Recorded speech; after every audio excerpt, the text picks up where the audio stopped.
Pessoal, bom dia, boa tarde, boa noite, dependendo de quando você estiver assistindo esse podcast aqui, mas tudo bem? Sérgio Sorrentino aqui, executivo do negócio. A gente está começando mais um episódio do podcast Estratégia e Dinheiro do Negócio, onde a gente fala sobre finanças, fala sobre operações, fala sobre os resultados para a sua empresa. E estou aqui com meu amigo Taiguara, tá? Tudo bem, Sérgio? Sejam todos muito bem-vindos. Eu sou Taiguara Gonçalves, sou diretor financeiro sob demanda, trazendo soluções que realmente busquem agregar valor às operações do negócio a partir do olhar do dinheiro, que é o que interessa para todo empresário no final do Acho dia. que todo mundo quer ter um dinheirinho no final do mês, né? É Quer, isso quer que o aí. dia tenha 20 dias e provavelmente o dinheiro dure mais do que esses vinte dias, 30 dias. Vamos falar assim. Exatamente, é isso aí. Brincadeiras à parte. Vamos lá. O É, bora. que a gente vai falar hoje? Hoje a gente vai conversar sobre.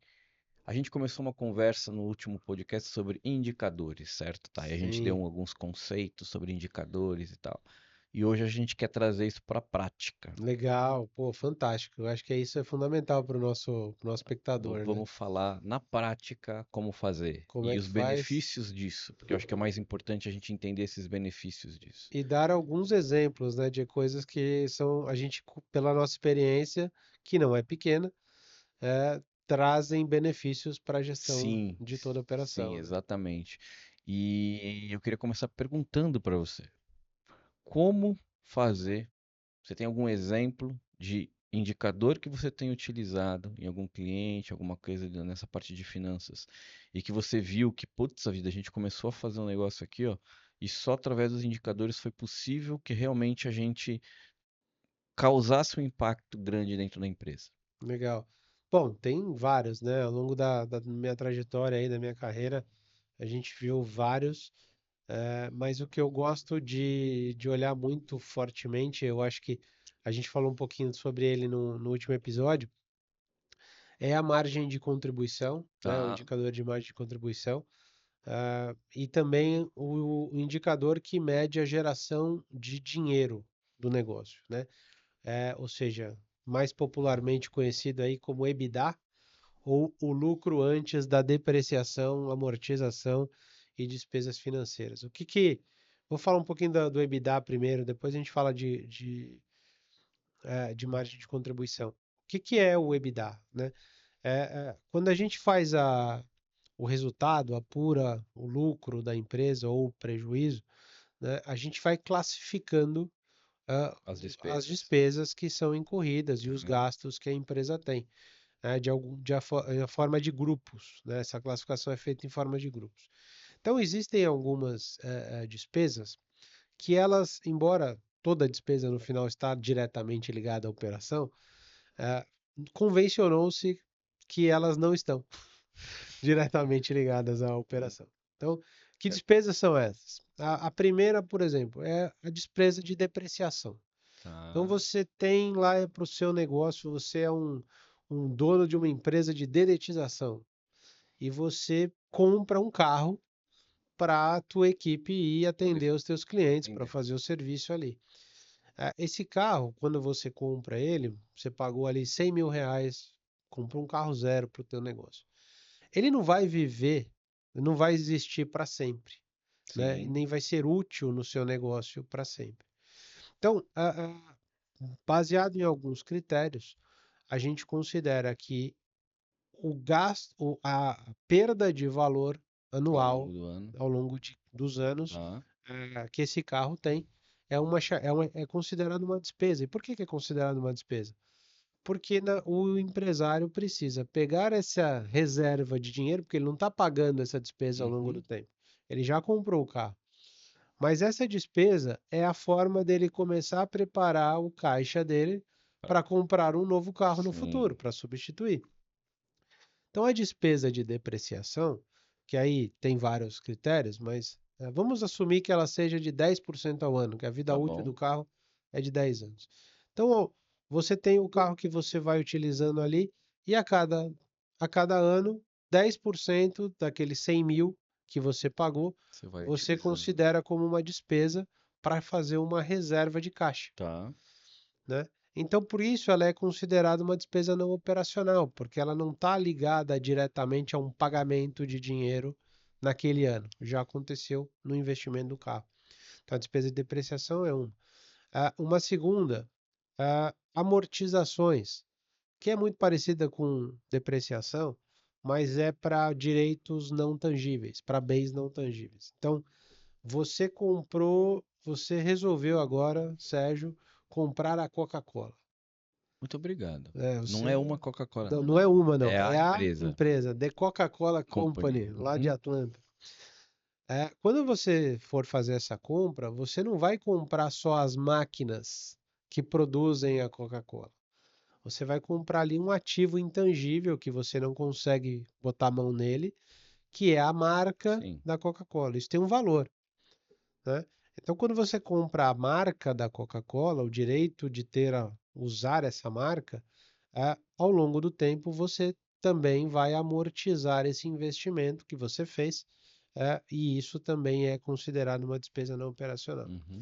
Aquela que dá um pouco mais de confusão é a despesa com as despesas financeiras, as despesas com juros pagos. Então, no exemplo aqui do nosso dono da dedetizadora, ele foi comprar um carro para a empresa, mas ele decidiu, por estratégia ou por falta de recurso, não comprar à vista. Ele financiou o Ele carro. financiou o carro. Os juros que foram pagos é entendido que não fazem parte da operação diretamente. É uma operação de finanças, é uma operação Sim. bancária. Então, você classifica separadamente. E o último de todos, o imposto, né? Porque o imposto vem do governo, não vem da operação, Sim. né? Então, quando você então exclui essas despesas, você tem o lucro antes dessas despesas. Tá. Esse lucro, ele é uma medida, é um indicador de geração de caixa, de Isso geração de a dinheiro gente da poderia empresa. ser, a gente poderia chamar isso como se fosse o lucro operacional da empresa, ou O seja, a lucro operacional operação, da empresa. o dia a dia da operação do Exatamente. cara da detetizadora, que é ele vai lá, vende, que ele, ó, vou detetizar aqui, tal lugar, tal prédio, aí ele faz toda a operação dele, ele entrega, ele vai lá, detetiza, ele recebe o dinheiro. Então, essa é a operação, é o coração da operação dele. Exatamente. Então, esse EBITDA seria o lucro da operação, Exatamente. tá? Existindo lucro na operação, significa que a empresa está gerando caixa, está gerando dinheiro. Isso é uma coisa importante, que esse dinheiro, esse caixa, é o que realmente está no caixa da empresa. Ou ele está no caixa, ou ele está em algum É que eu lugar, vou estender minha pergunta daqui a pouquinho. Você como vai por entender por que exemplo que em eu tô contas perguntando. a receber. Sim, mas Mas ele tá, e teoricamente ele estaria não no caixa, mas estaria ali como um ativo ali da empresa. exatamente. Tá bom. Tô perguntando isso porque quando a gente usa depreciação é uma coisa que não tá nem no caixa, nem no ativo ali, né?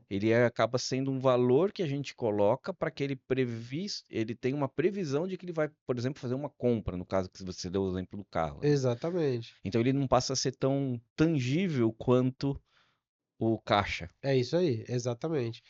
Então também tem essa relação, justamente, como eu falei, a depreciação ela é uma espécie de reserva para o É, futuro. é. Então porque se o objetivo de toda empresa, a despeito de todos os objetivos bonitos de mudar a sociedade e tal, é entregar lucro para o empresário, para o dono do negócio, eu não posso dar para ele um dinheiro, um lucro, que na verdade ele vai precisar gastar no futuro para comprar um carro novo. Então você faz uma reserva, que é a depreciação, para a compra de um carro no futuro. Uhum. Então, é por isso que ela não está no dia a dia, Sim, mas você sim, não distribui o lucro para o sim, acionista, para o empresário. Mas é o que você falou, o conceito do EBITDA é o lucro da operação, é sim. quanto que a operação efetivamente gerou Legal, de dinheiro ali. legal. Isso tudo, ó, vou fazer uma pergunta meio que simples, mas só para a gente deixar claro. Isso tudo tem as regras, regras de depreciação, dependendo do tipo de ativo, 5 anos, 10 anos e assim por diante, certo? Sim, Existem todas as existem regras. regras e existem critérios. Sim, Então, por exemplo, você tem como regra geral para um caminhão. Regra geral de depreciação do caminhão, se não me falha a memória aqui, 20 anos. 20. Só que se você puser esse caminhão para transportar um produto que é rico em sal, Sal.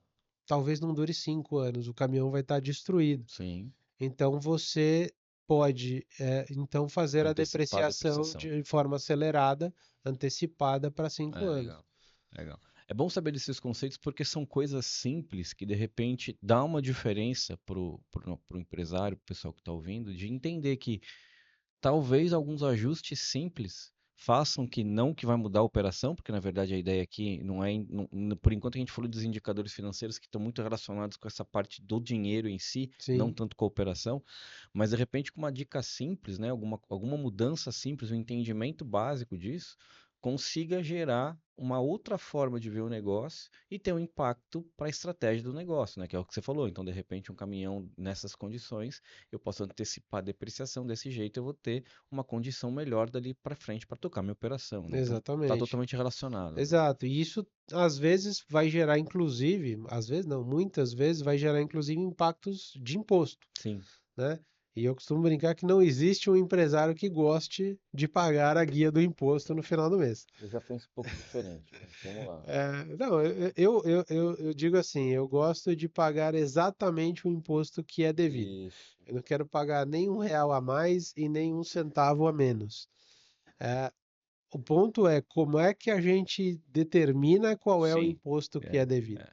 né? Eu Então, gosto, eu gosto de olhar essa questão do imposto de outra forma. Assim, se você está pagando imposto, quer dizer que você está vendendo, né? Então você precisa sim, cuidar da sua operação para garantir que você continue. Então não vejo isso mas com mal não, nesse não, sentido, né? mas no mundo inteiro, todos os empresários e faz parte buscam alternativas porque você para pagar menos imposto de forma legítima dentro da lei, é, é, porque é um dinheiro que você É, está tirando é. da empresa para entregar para o Sim, governo, sim, né? sim. Então, Existe. por exemplo, uma depreciação acelerada num caso como esse, seguindo os critérios que a legislação tributária estabelece, vai significar menos imposto de renda a pagar no final do ano, Sim.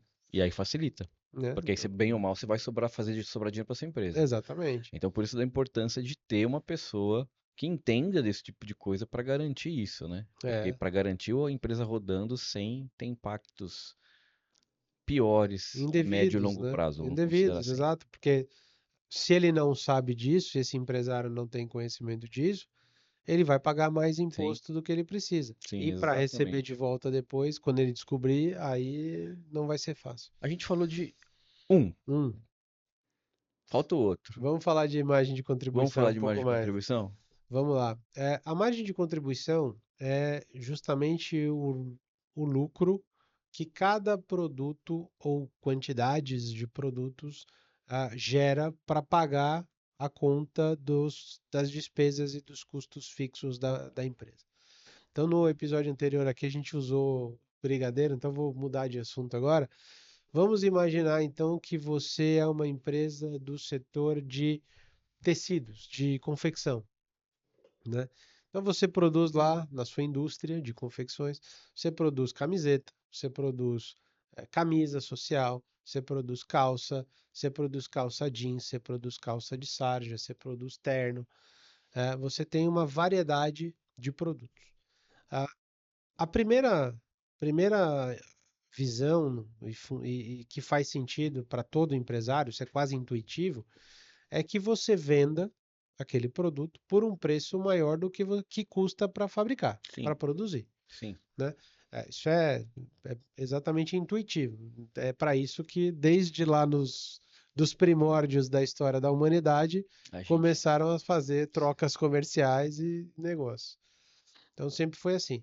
Agora, é, o ponto não é ter isso como ideal. É ter um indicador, ter a capacidade de medir se isso está acontecendo. Então, usando nesse exemplo uma indústria de confecções, você já começa a ter um pouco mais de complexidade. Porque, por exemplo, eu não sou especialista em confecções, tá? Mas se eu for cometer alguma impropriedade no No ramo. processo industrial, vocês me perdoem. Mas, assim, vamos dizer que comprar linha de costura é o algodão você compra algodão para fazer todos os produtos da sua linha de produção. Tá. Seja camiseta, calça, terno, etc e tal. Muito bem. Então você precisa agora falar assim, bom, eu comprei 1 tonelada de algodão aqui. Eu preciso saber para cada produto da minha linha qual é a quantidade de algodão que Que eu você vou utilizou naquele produto. utilizar naquele produto. Tá? Qual foi o desperdício, Sim, né? Quanto da mão de obra. Então, eu tenho lá na minha empresa 10 colaboradores que trabalham para mim na produção. E eles ganham um salário X. É, qual é o tempo de mão de obra de cada produto que foi utilizado? sim. Para entender o seguinte: quanto do salário de cada trabalhador, de cada colaborador, vai impactar em cada um dos produtos.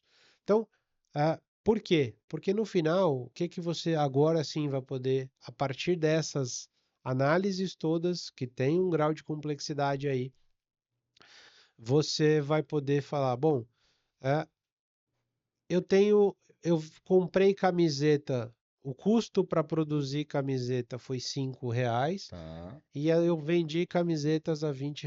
Pô, tá lindo, tá. vender camiseta tá bacana. E eu vendo bastante. Camiseta aqui é igual o pão na padaria. Vende bastante. Só para deixar claro. Você falou de o custo R$ 5. Então o custo envolve toda essa parte que você colocou.